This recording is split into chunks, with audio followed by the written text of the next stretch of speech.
মেঘালয় ঘূৰি আহি এইবাৰ মোৰ অভিজ্ঞতা অলপ বেলেগ আছিল।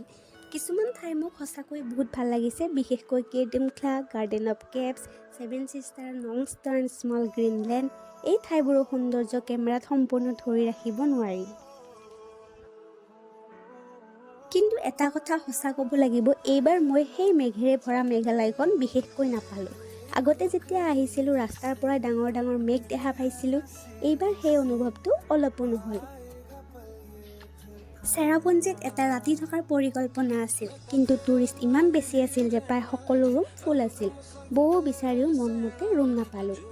শেষত আমি শ্বিলঙলৈ উভতি আহি পুলিচ বজাৰত ৰুম লৈছিলোঁ।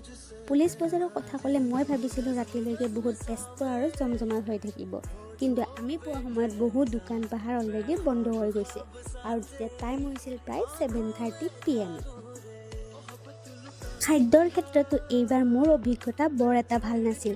কিছুমান ঠাইত জাম যথেষ্ট বেছি লাগিল, কিন্তু সেই অনুপাতে সোৱাদে বিশেষ প্ৰভাৱ পেলাব নোৱাৰিলে।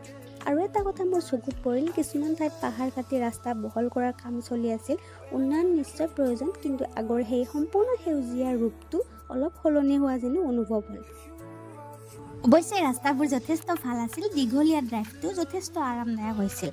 আমাৰ এই দুদিনীয়া ভ্ৰমণত 4জনৰ মুঠ খৰচ প্ৰায় 11,000 টকাৰ ওচৰ-পাজৰ হৈছিল। লগতে আমি নিজৰ গাড়ীও লৈ গৈছিলোঁ। সকলো মিলাই ক'বলৈ গ'লে মেঘালয়ৰ সৌন্দৰ্য এতিয়াও অতুলনীয়। কিছুমান কথাই অলপ নিৰাশ কৰিছে, কিন্তু কিছুমান মুহূৰ্ত আৰু কিছুমান ঠাই আজিও মনত সজীৱ হৈ আছে। এইটো কেৱল মোৰ ব্যক্তিগত অভিজ্ঞতা, আপোনালোকৰ অভিজ্ঞতা ইয়াতকৈ সম্পূৰ্ণ বেলেগো হ'ব পাৰে।